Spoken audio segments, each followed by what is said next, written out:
In recent weeks, the nation's public space has been filled with discussions centered around the concept of budget padding in the National Assembly, specifically in the House of Representatives. These concepts grew wings and flew after a federal lawmaker in the lower house, Representative Abdulmumin Jibrin, accused some principal officers in the House and several lawmakers of padding the 2016 budget. The House leadership also leveled the same accusation on Representative Jibrin, who was the chairman of the House Committee on Appropriation before he was sacked by the Speaker of the House of Representatives. The budget padding drama continued during the week, with the lawmakers in the eye of the storm firing press statements left, right and center. The last has not been heard about the budget padding scandal rocking the House of Representatives. During the week, the principal officers in the House of Representatives issued a press statement on the matter. They stated that the allegations made by Representative Abdulmumin Jibrin against the principal officers of impropriety against the leadership of the House over the process and content of the 2016 budget passed by the National Assembly and signed into law are wild, baseless and unfounded. Good enough. All the said allegations raise issues that can be easily verified, and the public will be availed ample opportunity upon the resumption of the House. In the meantime, however, the leadership of the House of Representatives wishes to reaffirm that it took collective action in conjunction with the Senate and a team from the executive to rescue the 2016 budget when it became obvious that the former appropriation chairman had placed both the document and the process in jeopardy, resulting in a spate of agitations from ministries, departments and agencies. Furthermore, the decision to relieve the erstwhile appropriation chairman of his position was a collective decision of the leadership in response to unrelenting pressures from the overwhelming majority of honorable members who were irked by the former chairman's gross abuse of the budget process.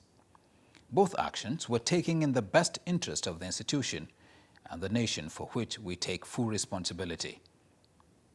Meanwhile, Representative Abdulmumin Jibrin has vowed that there is no going back on his allegations leveled against the principal officers of the House of Representatives of padding the 2016 budget. Also in a press statement, Representative Jibrin states that he stands by his allegations and there is no going back. He says he has interacted with anti-corruption agencies who are working on the matter, and he has little doubt that they will do justice expeditiously. He warned that Nigerians must remain vigilant because Speaker Dogara is allegedly using his office to obstruct and neutralize investigation. Representative Jibrin says he is also reaching out to the Presidential Advisory Committee Against Corruption and requested to make presentation to the committee on the allegations. To offer another perspective on the budget padding scandal in the House of Representatives, we spoke with the publisher of an online parliamentary publication, Mr. Uke Epia. You know, there's been lots of claims and counterclaims on this controversy, but I would like for us to advert our minds to the values we can pick out of this whole affair. Beyond the drama, beyond the theatrics, beyond the claims and counterclaims, are there values that we can pick out of this? Or, and if we take it from the much larger picture, there is. This is very good for democracy. This one way of making democracy grow and consolidate, as far as Nigeria is concerned, And then we can break that down into several other values, For instance, this is a very good opportunity to critically appraise the budgetary process, the entire budgetary system in the country. Of course, the National Assembly and the executive, they have to work together in collaboration on the budget. And if you recall, the budget, the whole brouhaha about the budget started with the executive. And there have been sanctions, if you recall, as well, at that level of government, that arm of government. So between both arms of government, the budget issue, the process, the entire procedures and what have you regarding the budget needs to be properly appraised. And this calls for reforms because, you know, if between both arms of government, they cannot come through with, you know, a document as the budget, as critical as it is, which is actually the framework, which is actually the basis, you know, of government, of fulfilling the social contract, then there's a problem. So this controversy, first of all, in my view, offers a very good opportunity to reform the budgetary process. It does require reforms, you know. And secondly, it's also a window to look at the processes of the legislature itself. If there have been claims that, you know, the former chairman of the Appropriations Committee worked single-handedly on the budget, he didn't carry his members along, this, that. How is that possible?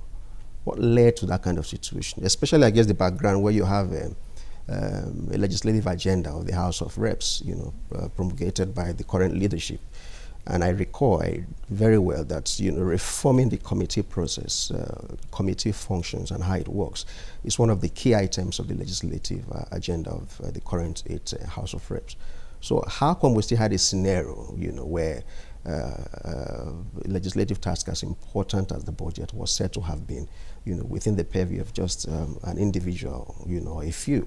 So again, that calls for another serious introspection, interrogation of the internal processes of the House as far as the committee structure is concerned.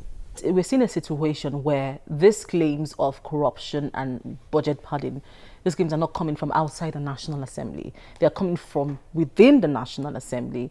This Representative Abdul Mumin is a high-ranking, you know, lawmaker, and he's coming out with these claims. Now, does it not lend an element of truth, truth that there are issues with the budgeting process in the National Assembly, not just the House of Representatives, but the entire National Assembly?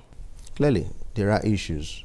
You and I know that the National Assembly has been quite reluctant to open up on its finances. You know, the National Assembly sadly has had to deal with the issues of and the baggage of accountability. The whole call for openness, you know, if the Senate President, you know, made statements that, okay, look, we would for the first time make public the budget of the National Assembly, as in the breakdown of what the National Assembly earns and what it does with its money. And I know that he has made that statement not once, not twice, a couple of times. But, you know, this is over 1 year into the 8th National Assembly, and Mr. Saraki has not fulfilled that promise. So clearly there is, let me say, an institutional lethargy in letting people into the finances and by extension the budget. Now still on what will be going on behind the scenes, what do you think? Because right now the National Assembly is on recess, you know. So what do you think is going to happen when the National Assembly resumes, specifically the House of Representatives? Do we see this issue going to the Committee on Ethics to investigate the matter? Do you see him, Representative Abdul Mumin, being suspended? What do you think? How do you think the leadership would react officially when the National Assembly resumes over this matter? Or do you think it will be swept under the carpet? The leadership is not sleeping, and the contending forces are also not sleeping, in spite of the recess. You know, a whole lot of movement and motions are going on. I can say that to you. You know, I mean, you yourself, you hear stories of signatures collected and what signatures have not been. So a whole lot is happening. And all of this will coalesce into some form of, you know, climax by the time they resume in September. What kind of climax that would be would perhaps we should not be in a hurry to predict. You know, but clearly by the internal processes of the House, these allegations, very, very damaging allegations, have been raised. And of course, what I know is that these would certainly be referred.